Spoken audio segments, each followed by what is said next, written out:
কাজ করছে। এবার আমি আপনাদের কাছে একটা কথা বলি,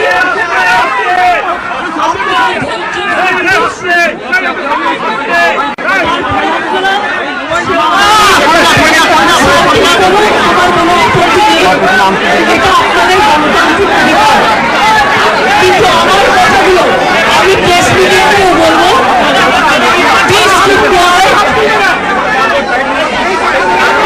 আমি 5 মিনিট সময় দেবো, আপনারা আমাকে আমারটা বলতে দিন।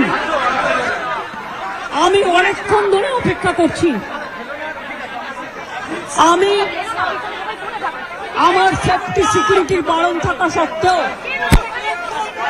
আমি নিজে আপনাদের এখানে ছুটে এসেছি, তার কারণ আমি আপনাদের আন্দোলনকে কুর্নিশ জানাই। আমি নিজে স্টুডেন্ট মুভমেন্ট থেকে উঠে আসা লোক। আমি স্টুডেন্ট মুভমেন্ট, আমি নিজেও অনেক সাফার করেছি জীবনে। আমি জানি আমার পোস্টটা বড় কথা নয়, মানুষের পোস্টটাই বড় কথা। আমি আপনাকে কুর্নিশ জানাই। আমি নিজে স্টুডেন্ট মুভমেন্ট থেকে উঠে আসা লোক। আমি স্টুডেন্ট মুভমেন্ট, আমি নিজেও অনেক সাফার করেছি জীবনে। আমি জানি আমার পোস্টটা বড় কথা নয়, মানুষের পোস্টটাই বড় কথা। আমি আপনাদের কাছে বলতে এসেছি, কাল সারা রাত ঝড় জল হয়েছে। আপনারা যখন কষ্ট পেয়েছেন, আমিও সারা রাত ঘুমোতে পারিনি। আমারও কষ্ট হয়েছে, আমারও কষ্ট হয়েছে। এই ঝড় জলের মধ্যে আপনারা যেভাবে বসে আছেন, আমার মানসিকভাবে কষ্ট হচ্ছে। আপনারা আজকে 33 দিন 34 দিন, আমিও কিন্তু রাতের পর রাত ঘুমাইনি, কারণ আপনারা যখন রাস্তায় থাকেন, আপনাদের জন্য আমাকেও কিন্তু পাহারাদার হিসেবে জেগে থাকতে হয়।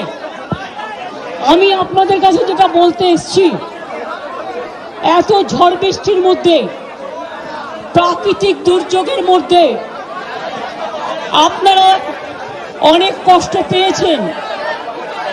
আর কষ্ট না করে যদি আপনারা কাজে ফিরতে চান, আমি আপনাদের প্রতিশ্রুতি দিচ্ছি, আপনাদের ডিমান্ডগুলো আমি কথা বলে সহানুভূতির সাথে আমি স্টাডি করব। আমি অফিসারদের সাথে কথা বলবো। আমি একা সরকার চালাই না, আমার সাথে একটা chief secretary, home secretary, DG police সবাই আছেন। আমি আপনাদের বলতে চাই, আপনাদের ডিমান্ডগুলো আমি ভাববো, আমি চিন্তা করব। যদি কেউ দোষী হয়, তিনি নিশ্চয়ই শাস্তি পাবেন। এবং আমি চাই তিলোত্তমার বিচার হোক। আমি সিবিআইকে অনুরোধ করব, যত তাড়াতাড়ি বিচার হোক, এমনকি 3 মাসের মধ্যে তারা যেন ফাঁসির অর্ডার দেয়। আমি এটা সিবিআইকে অনুরোধ করব আপনাদের প্ল্যাটফর্মে বসে। আর আপনাদের কাছে আবেদন জানাবো, আমাকে একটু সময় দিন, আমি ব্যাপারগুলো নিয়ে আমি চিন্তা ভাবনা করব। যদি আপনাদের আস্থা ভরসা আমার উপর থাকে, আমি কথা বলে সিদ্ধান্ত, অন্তত যদি কাউকে দোষী পাই, আমি নিশ্চয়ই নেব। আমি আপনাদের এটুকু বলবার জন্য এসেছিলাম।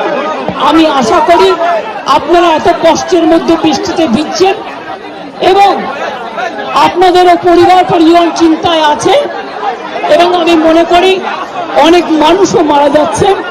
আপনারা প্লিজ দয়া করে, আপনারা আমাদেরই ঘরের ভাই বোন, আপনারা কাজে যোগদান করুন। এবং আমি বলতে পারি, আপনাদের প্রতি আমি কোনো অবিচার করব না।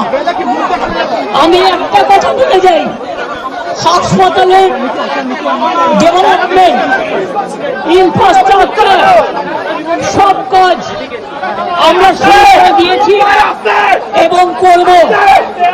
আমি সব হসপিটালের রোগী কল্যাণ সমিতিতে আমি প্রত্যেকটা একদম রাজ্য থেকে শুরু করে সব মেডিকেল কলেজ এবং মাল্টি সুপার হসপিটাল, যত রোগী কল্যাণ সমিতি আছে, আমি প্রিন্সিপালদের চেয়ারম্যান করব এবং তাতে জুনিয়র ডাক্তারও মেম্বার থাকবে, সিনিয়র ডাক্তারও থাকবে, নার্সও থাকবে, একজন পাবলিক রিপ্রেজেন্টেটিভ থাকবে এবং পুলিশ থাকবে।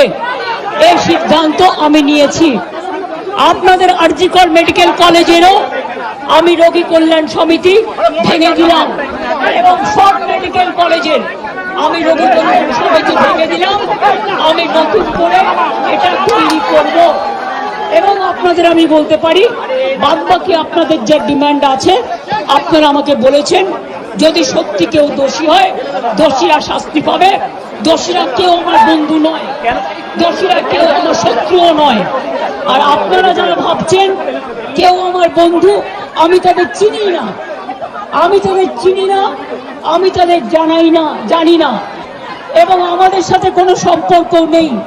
তারা এসছেন প্রসেসের মাধ্যমে, এই প্রসেস ফাইনাল হয়ে আমার কাছে আসে এবং তাই মাত্র 1 মাসের মধ্যে যারা এসছে তাদের কথা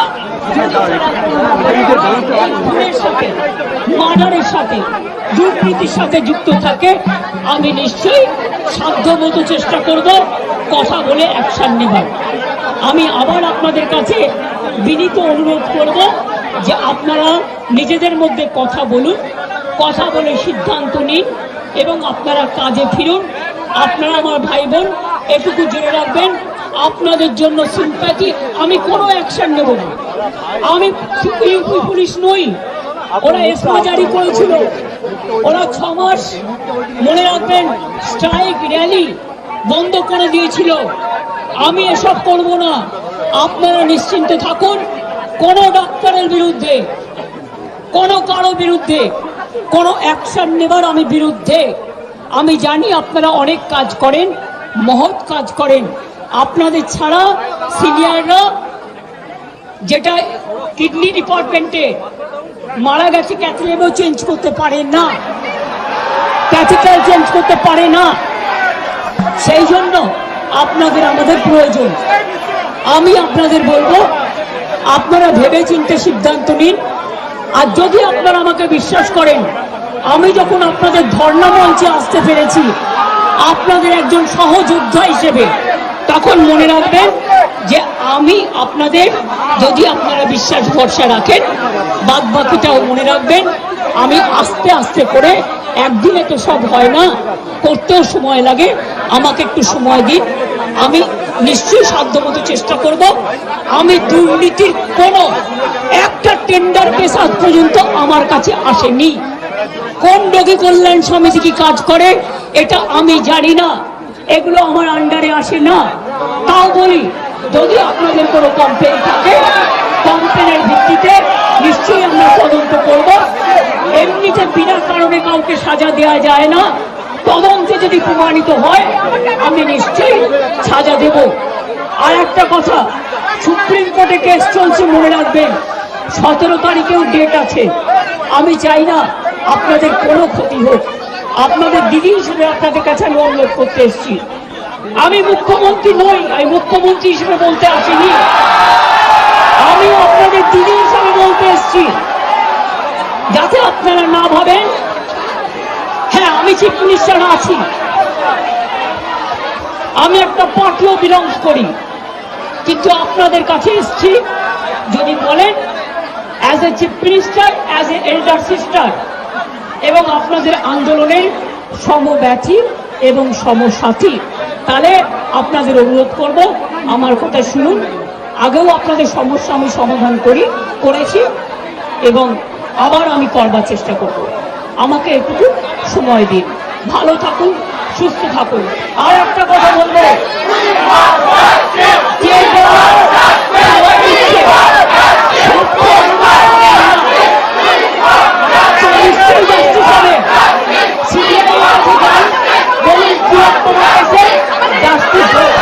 আমি আপনাদের কাছে আবেদন ছাড়া একটু কিছু করতে পারি না, আমি আপনাদের জোর করতে পারি না।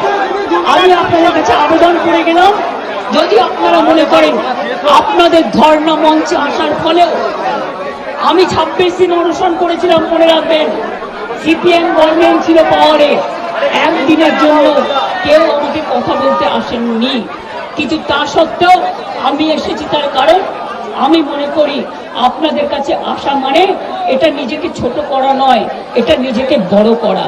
তাই আপনাদের আবার আবেদন করব, আপনারা বসুন, আপনারা আলোচনা করুন, পরে সিদ্ধান্ত নিন। আমার এটা লাস্ট চেষ্টা আপনাদের জন্য করে গেলাম। বাদ বাকিরা যদি আমার উপর ছেড়ে দেন, আপনারা জাস্টিস পাবেন, আপনারা ইনজাস্টিস হবে না, এটুকু আমি বলতে পারি। অনেক ধন্যবাদ, নমস্কার, এবং আপনাদের সকলকে অনেক অনেক ধন্যবাদ জানাই। आपका कोई डिस्कशन